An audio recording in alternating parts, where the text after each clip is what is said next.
Welcome back. Ready for another deep dive. Today we're stepping into a world where every choice spins a new adventure.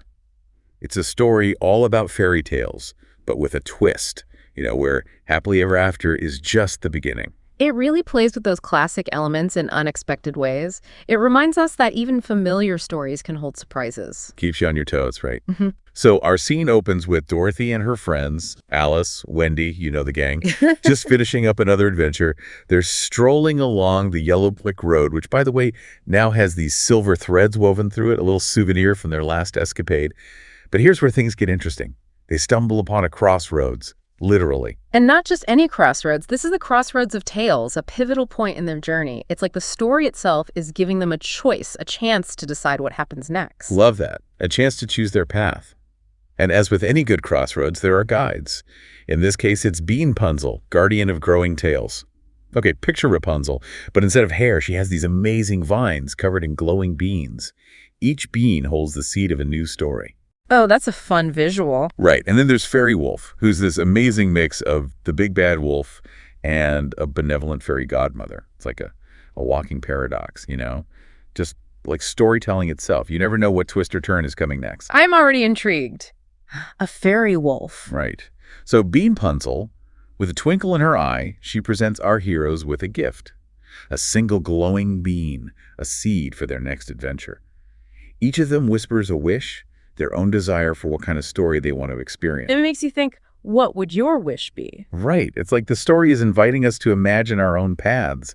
And while the book keeps those wishes a secret, at least for now, which honestly I kind of like, builds the suspense, Anyway, once the wishes are made, Beanpunzel plants the bean.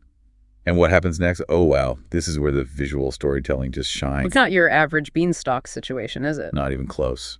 The bean, it doesn't just sprout, it explodes into this magnificent story tree, branches reaching up to the sky, each one leading to a different adventure contained within a floating island. It's like the ultimate choose your own adventure, but on a grand, magical scale. Exactly. So there they are, faced with all these possibilities. One path, it beckons them towards a dark, mysterious forest. You just know danger and intrigue await. But then there's the other path, bathed in golden light, leading to this majestic castle that just shimmers up in the clouds. It's almost like the story is playing with our instincts, The light, it draws you in, promises something good. Because who doesn't love a good castle, right? But as we'll soon discover, those shimmering golden lights might be a little too good to be true. Our heroes, they're practically skipping towards this dazzling castle, totally buying into the whole safe and straightforward vibe. Yeah. But it makes you wonder, doesn't it? Like those shimmering golden lights, maybe just a tad too alluring. Right. And that's where the story really flips the script. It's subtle, but it challenges that classic fairy tale trope. Light doesn't automatically equal good. In fact, sometimes the brightest lights hide the deepest shadows. Because they arrive at the Gilded Gardens. And let me tell you, the name says it all. I'm talking crystal trees, chiming in the breeze, flowers literally spun from sugar, butterflies with stained glass wings. It's kind of ridiculous how perfect it is. Too perfect. Exactly. And that's where we meet Mirrorlad, a character made entirely of mirrors. Figures. Gotta have mirrors in a place like this, right? Right. But Mirrorlad, he's not just reflecting, he's kind of revealing. Like he's trying to show them there's more than meets the eye. He's that voice of caution in a world of dazzling distractions. Always good to have one of those around. Oh, for sure. And he drops a bit of a bombshell. He tells them about Glamora, the gilding witch, the ruler of these gilded gardens. And Glamora, she's not your run-of-the-mill cackling over a cauldron witch. She's got this whole philosophy, see? She believes true beauty is about stillness, about things staying perfect and unchanging. And that belief, well, it's got some serious consequences. Because she transforms anyone who sticks around too long into these lifeless, but admittedly beautiful ornaments. It's actually kind of tragic when you think about it. It is. She's so afraid of change, of things fading or losing their beauty, that she tries to freeze time, literally. And of course, it's Alice, bless her curious soul, who gets a little too close to a magical pool and bam, transformed into crystal. The price of curiosity. Right. But it also begs the question, how do you even fight a villain whose power lies in something as alluring as beauty itself? That's the real dilemma, isn't it? Because a part of you, even knowing the risks, is drawn to this world, to the promise of perfect, unchanging beauty. Oh, absolutely. And it gets even more complicated when you consider that Glamora isn't pure evil. The story gives us these little glimpses into her past, you know. She's driven by this deep-seated fear of change, of loss. It's heartbreaking, really. She's a cautionary tale more than anything else. And her castle.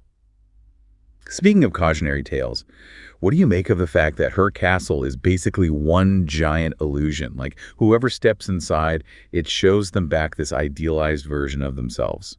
That's a brilliant detail because it plays on those universal desires, right? Don't we all want to see ourselves as braver, smarter, our best selves? But the story, it makes you wonder, at what cost? Exactly. It's like she's offering you a glimpse of your heart's desire, but that glimpse, it comes with strings attached.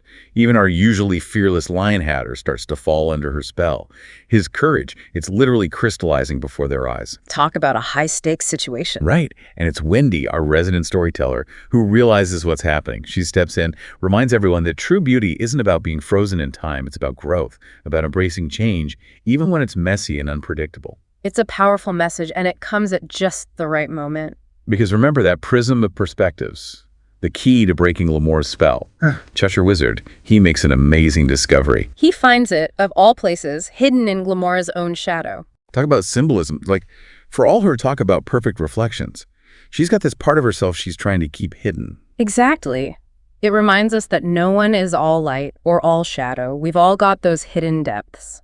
It really makes you think about how we try to hide those parts of ourselves, even when they're a part of what makes us whole. Especially then, maybe. But that's the beauty of the story, isn't it? Because when they shine that prism's light on Glamora, everything changes. Talk about a transformation. It's like her whole facade just crumbles, and you see her for who she really is.